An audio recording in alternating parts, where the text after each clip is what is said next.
दोस्तों, आखिर बांग्लादेश और पाकिस्तान ने मिलकर वह कदम उठा ही लिया जिसकी कल्पना भारत ने सपने में भी नहीं की। बांग्लादेश सीमा पर कंटीले तारों की फेंसिंग लगा रहे हमारे बीएसएफ के जांबाज जवानों के सामने अचानक कुछ ऐसा हुआ जिसकी कल्पना शायद भारतीय सुरक्षा ग्रिड ने अपने सबसे बड़े रणनीतिक अनुमानों में भी नहीं की थी।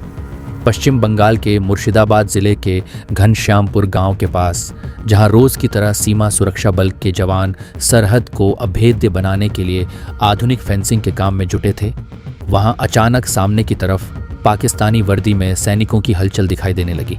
ये अभूतपूर्व दृश्य देखकर एक पल के लिए ग्राउंड जीरो पर तैनात सुरक्षा बल भी भौचक्का रह गया। देखते ही देखते सीमा पार से आए उन तत्वों ने भारतीय सरहद पर चल रहे फेंसिंग के जायज काम को जबरदस्ती रुकवा दिया और वहां पर तैनात हमारे फॉरवर्ड कमांड्स के साथ उलझने की नापाक कोशिश करने लगे।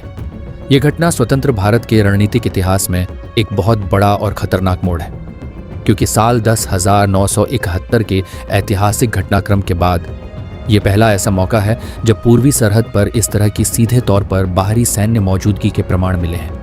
इसने इस कड़वे सच को पूरी तरह साबित कर दिया है कि अब भारत को पूर्वी मोर्चे की तरफ से भी घेरने की एक बहुत बड़ी अंतर्राष्ट्रीय साजिश रची जा रही है। जैसे ही मुर्शिदाबाद के पास सीमा पर इस तरह फेंसिंग का काम रोके जाने और रणनीतिक व्यवधान पैदा करने की खुफिया रिपोर्ट देश की राजधानी दिल्ली पहुंची, वैसे ही सत्ता के गलियारों में हड़कंप मच गया। साउथ ब्लॉक से लेकर कूटनीतिक हलकों तक हाई लेवल बैठकों का दौर तत्काल प्रभाव से शुरू हो गया। इस गंभीर स्थिति की पूरी जानकारी तुरंत प्रधानमंत्री कार्यालय को दी गई, जिसके ठीक बाद गृह मंत्री, रक्षा मंत्री और राष्ट्रीय सुरक्षा सलाहकार यानी NSA अजीत डोभाल की बंद कमरों में घंटों लंबी मैराथन बैठकों का सिलसिला शुरू हो गया। जब से भारतीय सेना ने पश्चिमी सीमाओं और संवेदनशील पहाड़ी क्षेत्रों में घुसपैठ के सभी रास्तों पर पूरी तरह ताला लगा दिया है, तब से वहां के रणनीतिकार बुरी तरह बौखलाए हुए हैं और अब वे इस वैकल्पिक रास्ते का इस्तेमाल करके सुरक्षा ग्रिड को चुनौती देना चाहते हैं। भारत सरकार भलीभांति समझ चुकी है कि इस बार मुकाबला सिर्फ मोहरों से नहीं, बल्कि पर्दे के पीछे बैठे असली बाजीगरों से है, जो भारत की विकास की रफ्तार को रोकने के लिए सीमाओं पर नए नए गतिरोध पैदा करना चाहते हैं। लेकिन दिल्ली में बैठे हमारे नीति निर्माताओं ने एक ऐसा ऐतिहासिक फैसला लिया जिसकी उम्मीद सीमा पार के रणनीतिकारों ने कभी सपने में भी नहीं की थी। भारत ने तत्काल प्रभाव से पूर्वी सरहद के इस पूरे हिस्से को फॉरवर्ड ऑपरेशनल जोन घोषित कर दिया। इसका सीधा मतलब यह था कि ग्राउंड जीरो पर तैनात कमांडरों को कूटनीतिक मंजूरी का इंतजार करने की कोई ज़रूरत नहीं है। अगर सीमा पर किसी भी प्रकार की बाहरी सैन्य मौजूदगी या फेंसिंग को रोकने की दुस्साहस दोबारा की जाती है, तो हमारे जवानों को ऑन द स्पॉट निर्णायक और दंडात्मक कार्रवाई करने की पूरी छूट दे दी गई। भारत ने यहाँ पर इंटीग्रेटेड बॉर्डर मैनेजमेंट सिस्टम यानी IBMS को पूरी तरह से एक्टिवेट कर दिया। ये कोई साधारण सुरक्षा ढांचा नहीं है, बल्कि यह एक ऐसा अत्याधुनिक नेटवर्क है जो इंसानी आंखों से ओझल होकर भी 24 घंटे सरहद की रक्षा करता है। इसके तहत पूरे घनश्यामपुर और मुर्शिदाबाद सेक्टर की फेंसिंग को आधुनिक लेजर वॉल्स, थर्मल कैमरों और जमीन के नीचे दबे बेहद संवेदनशील सीस्मिक सेंसर से लैस कर दिया गया है।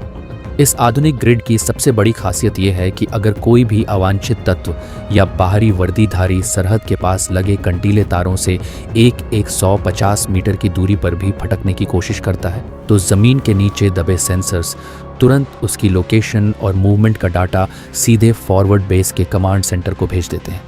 पलक झपकते ही हवा में मुस्तैद हमारे आधुनिक टोही ड्रोन्स उस सटीक लोकेशन पर पहुंचकर लाइव वीडियो फीड्स कलेक्ट करना शुरू कर देते हैं।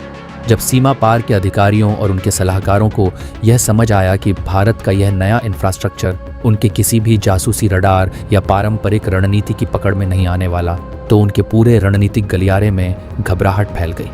वे समझ चुके हैं कि अब वे पुरानी चालों के भरोसे भारतीय जवानों को नहीं चमका सकते।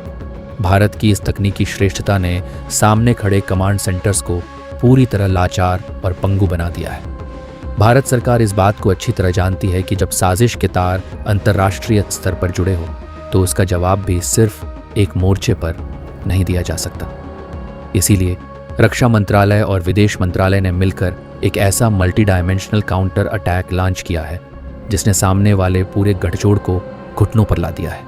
जब उन्होंने कूटनीति की मर्यादा लांघकर हमारी सरहद पर कंटीले तार लगाने के जायज़ काम को रोकने की हिमाकत की, तो भारत ने भी साफ कर दिया कि राष्ट्रीय सुरक्षा के साथ खिलवाड़ करने वालों को किसी भी तरह की व्यापारिक रियायतें नहीं दी जा सकती। भारत ने मुर्शिदाबाद, मालदा और उसके आसपास के सभी संवेदनशील लैंड कस्टम्स स्टेशनों और ट्रांजिट पॉइंट्स पर सुरक्षा जांच को इतना कड़ा और सख्त कर दिया है कि वहां से होने वाली हर तरह की संदिग्ध कमर्शियल एक्टिविटी पर पूरी तरह ताला लग चुका है। इसके अलावा जो अवैध सीमा व्यापार, मवेशियों की तस्करी और जाली नोटों का नेटवर्क वहां के कई असामाजिक तत्वों की अर्थव्यवस्था को चलाता था, उस पर हमारी स्पेशल कमांड्स ने पूरी तरह से नकेल कस दी है। वे अब हर तरफ से घिर चुके हैं और इसी लाचारी में आकर वे अंतर्राष्ट्रीय मीडिया के सामने अजीबोगरीब बयानबाजी कर रहे हैं। लेकिन जैसा कि दिल्ली के साउथ ब्लॉक ने अपने कड़े रुख से साफ कह दिया है, जब तक सीमा पार से चलने वाली नापाक साजिशें पूरी तरह बंद नहीं होंगी, तब तक भारत का यह रणनीतिक मास्टर स्ट्रोक इसी तरह जारी रहेगा। दोस्तों, अगर आपको लगता है कि भारतीय सेना और हमारे सुरक्षा बलों ने इस चुनौती का मुंह तोड़ जवाब देकर देश की ताकत का परिचय दिया है, तो इस वीडियो को अभी लाइक करें और चैनल को जरूर सब्सक्राइब करें। मैं मिलता हूं आपसे अगली बड़ी रिपोर्ट में। तब तक के लिए सतर्क रहिए, सुरक्षित रहिए और गर्व से कहते रहिए, जय हिंद जय।